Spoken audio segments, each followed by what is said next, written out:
following video details the contents of a Department of Defense document entitled Internment and Resettlement Operations, also known as FM 3-39.40. The document is 325 pages long and it is signed by Joyce E. Morrow, Administrative Assistant to the Secretary of the Army. It was created in 2010, however, it has just been recently leaked to the public via the internet and can now be downloaded from multiple sources. In the description below, you'll find a download link for the document. I strongly encourage you to download it yourself and to verify everything that's being said here. The document outlines military procedures for internment and resettlement of civilians, and it describes the layout and the administration of these internment camps. It clearly states on page 38 that it applies within U.S. territory, and it specifically addresses the detainment of U.S. citizens, as is indicated by the identification procedures for new prisoners on page 146, which states that social security numbers are to be recorded alongside their photograph and fingerprints.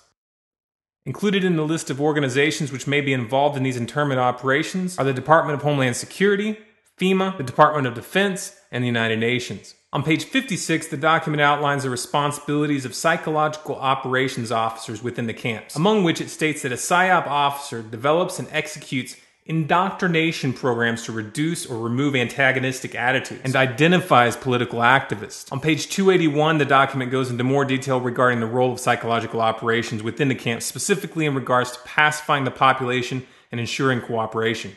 On page 238, it gives the conditions for the use of deadly force in such camps. Among the justifications for lethal force, it includes to terminate an active escape attempt. That point right there should make it clear that these camps are not benevolent disaster relief type facilities. On page 244, the document calls for the use of snipers during riots to, quote, scan a crowd and identify agitators and riot leaders for apprehension and fire lethal rounds if warranted. On page 260, it shows the basic layout for a facility focusing on detainment. It is depicted with interrogation areas, tribunal areas, and mortuaries. Each detainment facility is designed to hold 4,000 prisoners, and they are depicted with multiple levels of barbed wire separating compartments within the facilities, with a double barbed wire fence enclosing them, and watched over by 24 guard towers. On page 261, the document depicts the layout for what they call civilian resettlement facilities, which are designed to house 8,000 people. Though it uses the word resettlement, the plans show multiple levels of barbed wire dividing the sections of the facility, with double barbed wire fencing on the outside, as well as 16 guard towers.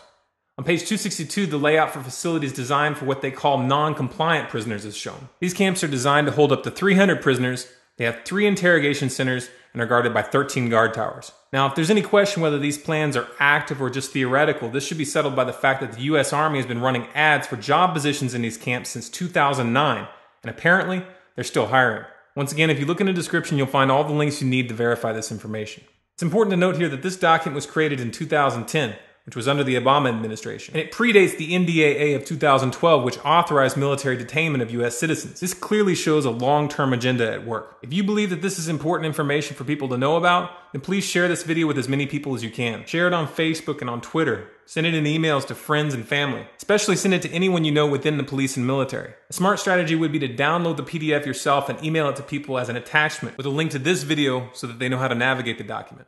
If you want more content like this, be sure to subscribe to this channel, Storm Clouds Gathering on YouTube. For bonus content, follow us on Facebook, facebook.com/Storm Clouds Gathering, on Twitter at Collapse Updates, and our website, stormcloudsgathering.com.